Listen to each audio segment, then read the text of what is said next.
Yine going to those punches.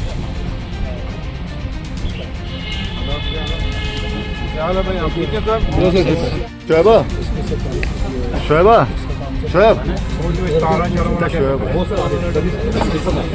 Shoaib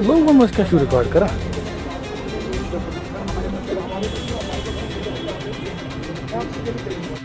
ये पुल था, ये सनत नगर जो पुल था ये 2024 में कंप्लीट होना चाहिए।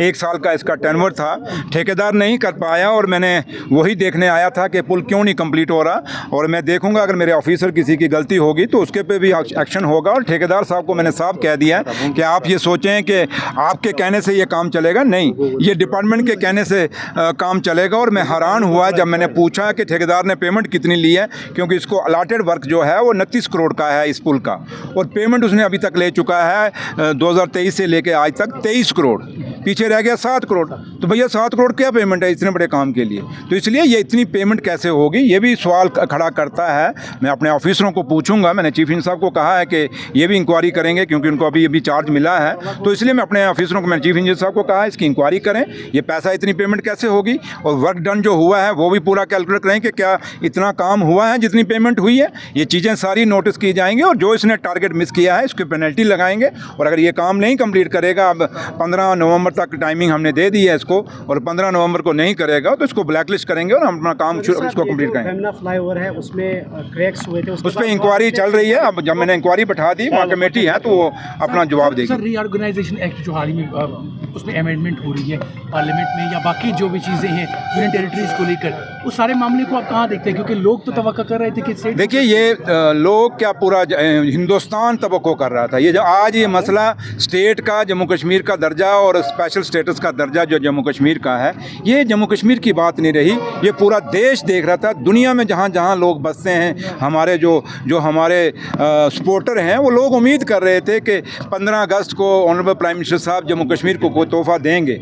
लेकिन 15 अगस्त भी हमारा मिस हुआ। लेकिन कल जब परसों रात को ये खबरें चली कि कल बिल पेश हो रहा है, तो लोगों को यही तवक्को की थी कि जम्मू कश्मीर का जो वादा प्राइम मिनिस्टर साहब ने किया था, जो वादा हिंदुस्तान के होम मिनिस्टर साहब ने किया था, जो वादा ऑनरेबल सुप्रीम कोर्ट ने किया था, वो वादा निभाएंगे। और कल जो बिल आएगा, जम्मू कश्मीर को अपना स्टेट का दर्जा वापस मिलेगा। लेकिन बदकिस्मती के साथ कहना पड़ता है कि वो स्टेट का दर्जा का रेजोल्यूशन लाने के बजाय, वो बिल लाने के बजाय, और एक न्यायिक शोशा लेके आ गए कि भाई जो मंत्री को ईडी पकड़ेगी या किसी चीफ मिनिस्टर को पकड़ेगी या किसी भी सरकार को कोई लीडर होगा उसको पकड़ेगी तो 30 दिन के अंदर रहेगा, तो 31 डे को उनका सब कुछ ख़त्म हो जाएगा। ये तो सरकारों को ख़त्म करने वाली बात थी।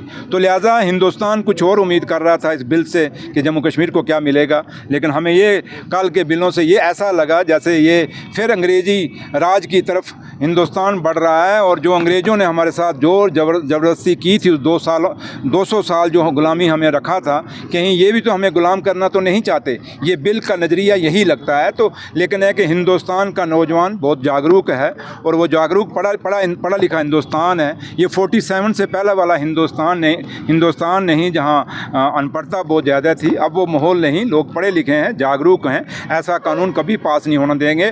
कल आपने हिंदुस्तान के उस पार्लियामेंट, जिस पार्लियामेंट को हम मंदिर के रूप में देखते हैं, जिस पार्लियामेंट को हम मस्जिद के रूप में देखते हैं, जिस पार्लियामेंट को हम एक गुरुद्वारा साहब के नज़र से देखते हैं, क्योंकि वह हज़ारों लाखों कुर्बानियाँ देने के बाद उसकी नींव जो है कुर्बानियों पे टिकी हुई है उस पार्लियामेंट डेवलपमेंट की। तो इसलिए उसको जब हम ऐसा एक पवित्र स्थान देखते हैं तो उम्मीद यही करते हैं कि वहाँ से जो भी कानून निकले वो हिंदुस्तान के भविष्य के लिए निकले, इन नौजवानों के रोज़गार के लिए निकले, इन नौजवानों को जोड़ने के लिए निकले, ना कि हम हिंदुस्तान को टुकड़े टुकड़े करने की कोशिश करें, बल्कि इस हिंदुस्तान की वो जो खूबसूरती है अनेकता में एकता, उसी अनेकता और एकता को अगेठा रखने के लिए ये काम करेंगे। हम ये उम्मीद करते हैं, लेकिन अभी भी कहते हैं शाम का बोला हुआ सुबह वापस आ जाए, तो उसको बोला नहीं कहते।